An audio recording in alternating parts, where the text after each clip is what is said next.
Today, we're going to discuss the roadmap to animal liberation. Let's start with the big picture. Perhaps the single thing we agree on is we want animal liberation. But what exactly does this mean? Let's go through the 5 W's. The first question, why, is the easiest to answer and the hardest to face. I assume we don't have to go into graphic detail here. Each one of us knows that non-human animals suffer absolute horrific brutality in numbers dwarfing the human population of Earth. We could spend all day watching sickening footage of animals being tortured and brutalized, and when we get up tomorrow, there will probably be another investigation revealing new horrors. A lot of people don't want to face this constant and stomach-churning cruelty. I can certainly understand this. I didn't want to know anything about factory farms. Other people believe that the brutality inflicted on animals justifies anything, including burning anger and even hatred of those who eat meat. I also understand this. Going forward, I ask that we keep in mind this why, the overwhelming cruelty to animals and the moral imperative to end it as quickly as possible. This is the bottom line. While the why of animal liberation is clear, what animal liberation will entail is a topic of significant debate.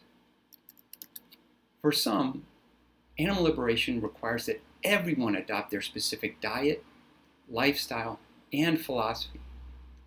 And not just our views about animals, but about religion, politics, GMOs, smoking, alcohol, offspring, vaccines, and every other subject.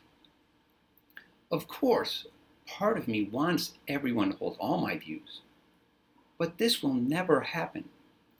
And if I insist veganism encompass all my views, I make it significantly harder, if not impossible, for others to even consider the animal's plight. The more we insist on, the fewer individuals will help inspire to take any constructive steps to help animals. In one sense, it is instructive to consider the efforts for human liberation. While things are by no means perfect for people, we have to admit most of us in the US have it way better than other animals.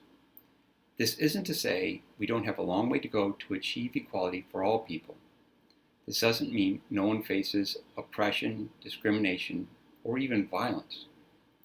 This isn't to say there is no racism, sexism, or homophobia. What we have accomplished, though, is that now our society generally says these things are no longer acceptable. What does this tell us about working for animal liberation?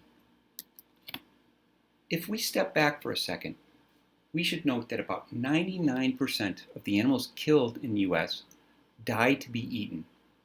So from where we are now, to a first approximation, animal liberation will be achieved when society no longer views animals as food. Not that everyone agrees with us on everything, but that animals are generally seen as individuals, not food. When each pig, chicken, cow, and turkey is seen as someone, not something. This might seem far off, but in a way, bringing about this shift in perspective is actually easier than securing full human liberation. The vast majority of people oppose cruelty to animals. Just stop to think about it. Nearly everyone opposes cruelty to animals, far more than believe in equal marriage, or equal pay for equal work, or even racial equality. Think about it this way. There are people who will consciously discriminate against their fellow human beings. Lots of people dedicate their lives to denying equality to other people. Ugh. Much better. Where was I? Oh yeah. Almost no one eats meat because they actually want animals to suffer. This is one of the reasons we are mistaken when we hold up other social movements as a model for animal liberation. This brings us to the how of animal liberation. There are hundreds of millions of people out there right now who share our disgust, our moral revulsion at animal cruelty. 96% of people want animals to be protected from abuse. 96%. 96% of Americans don't agree on anything. In fact, there are already enough people close to us to change society's norms and bring about de facto animal liberation. Think about it. The meat industry spends billions of dollars a year to lie to the public.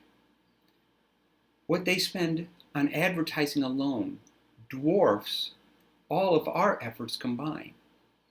Yet still, 54% of Americans are specifically concerned about the treatment of farm animals. 54% is a landslide.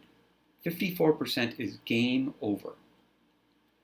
Now, all we have to do is convince those people to simply match their actions with their ethics. Here is one mistake I made in the past. I thought being right was enough. I thought all I had to do was point out how immoral it is to eat animals, and I was done. But of course, being right isn't enough. Resting on my perceived superiority wasn't just harmful to making progress for animals, it was downright stupid. I hadn't changed my diet simply because someone pointed out what I was doing was wrong. Instead, I evolved over time, in fits and starts, even backsliding away from vegetarianism. Most vegans I know also evolved over time. They didn't change because someone screamed at them. They weren't chanted into becoming vegan. They changed, like me, because our hearts and minds were slowly opened to farm animals' plight. Just as importantly, we slowly became convinced that we had the ability to take meaningful action. So as tempting as it is to be right, to be pure in our beliefs, what is actually important is that we are effective in getting people to start to evolve, to begin taking meaningful steps for animals. And in many ways, our task is significantly easier than other social justice movements. We don't have to eradicate a lifetime of racism. We don't have to undo centuries of oppressive culture. We already have people's revulsion at cruelty to animals. We just have to get them to act according to the ethics they already have. Yes, this can be difficult. We have to overcome habit, convenience, and peer pressure. But it is getting easier and easier every day. There was a great review of the vegan restaurant Solely Vegan, where someone who calls himself a carnivore all the way said, "Wish they were in my neighborhood, because I'd be one happy fat vegan cat eating some deep fried tofu with their crazy good tartar sauce. This food is the shiznit, not kidding." We can do this. We no longer have to settle for the attitude of do something, do anything. We no longer have to settle for advocacy practices that were popular 20 years ago. Now, we can pursue modern outreach like video that leverage the latest technological advances and psychological research. We can choose scientifically sound incremental messages that will convince the most people to start making truly impactful changes and maintain those changes. These new tools and insights mean our efforts and our donations can have the biggest possible impact for animals. And just as importantly, we now have food that is the shiznit. We can't underestimate how important this is. Psychology, sociology, and marketing have proven again and again that none of us make optimal choices in every aspect of our lives. Good intentions are simply not enough. It is a simple fact. The easier it is for us to make compassionate choices, the fewer animals will suffer.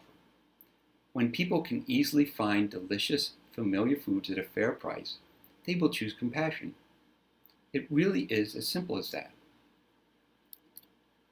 The actual specifics of how to bring about animal liberation is a huge topic in and of itself. That is why I wrote The Actual Activist and co-wrote the Animal Activist Handbook, to share what I and my colleagues have learned over the past quarter century. If we can avoid the mistakes I've made in the past, we'll be much better off. But before I cover the last two topics, I want to mention one key lesson we should keep in mind if we want to be effective advocates. We should leave our ego at the door. I know I've said this already, but I really can't emphasize it enough. I deeply regret all my many failed opportunities to help animals, all because I couldn't keep the focus on animals and on the person with whom I was speaking. In short, we have to stay focused if we want to be effective. We can't just remain in our bubble, reinforcing what our fellow vegans say. We have to focus on realistic strategies that create significant and lasting change with new people in the real world. This isn't hypothetical. It's a truism that the easier it is to make compassionate choices, the more people will join us. But the converse is just as true. The harder and less attractive we make it, the fewer people will join us.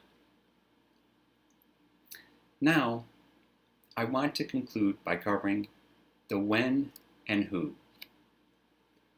Because of the number of individuals suffering and the horrific brutality they face, I firmly believe animal liberation is the moral imperative of our time. Looking back at the long arc of history over the millennia, I know animal liberation will come about as our ethics continue to evolve. Working along with the expansion of our ethics, capitalism, which brought us factory farming, will continue to squeeze the inefficiencies from food production. This will ultimately end the practice of feeding grain to animals first, and then eating just part of the animals. As we know, it is much more efficient and cost-effective to eat foods made directly from the plants. But when de facto animal liberation will finally occur is an open question. Will it be decades? Will it be centuries? The variable that will determine when is who.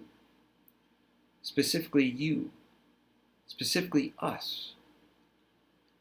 In retrospect, the expansion of our ethics seems inevitable, but it didn't just happen on its own. Countless individuals struggled and sacrificed over the centuries to bend the arc of history towards justice. I know at times things can appear to be so overwhelming as to be hopeless. It is easy to feel that we can't make a difference. But if there are just two things you take with you, know we are winning and you can really make a difference. I stopped eating animals over a quarter century ago. At the time, I never dreamed of restaurants like Veggie Grill or Native Foods. I never dreamed of cruelty-free options that even hardcore carnivores like. I never dreamed Bill Gates and other billionaires would be investing in vegan food companies. I never dreamed of people like Al Gore and Cory Booker going vegan. For decades, I watched as the number of animals killed in this country went up and up. I never dreamed that the number of animals killed would decline by hundreds of millions, even while the population increases. We've changed the world so much in the past 25 years, far more than I ever dreamed. The next 25 years could exceed our dreams even more. Of course, we're on the right side of history, but more importantly, we are stronger and much, much smarter. We are equipped with better tools and a growing dedication to optimal advocacy. And although Big Ag is ruthless to animals, we are now just as relentless in our efforts for animals. More importantly, we are winning. It can take some perspective to see it, but the wind is at our backs and our sails are unfurling. You can be a part of this. Your time and donations can now accomplish far more than they did 20 years ago. I implore you to be a part of this work. You can bend the arc. You will change the world, and you will live a meaningful life alongside some of the best, most dedicated individuals who have ever lived. Thank you so much.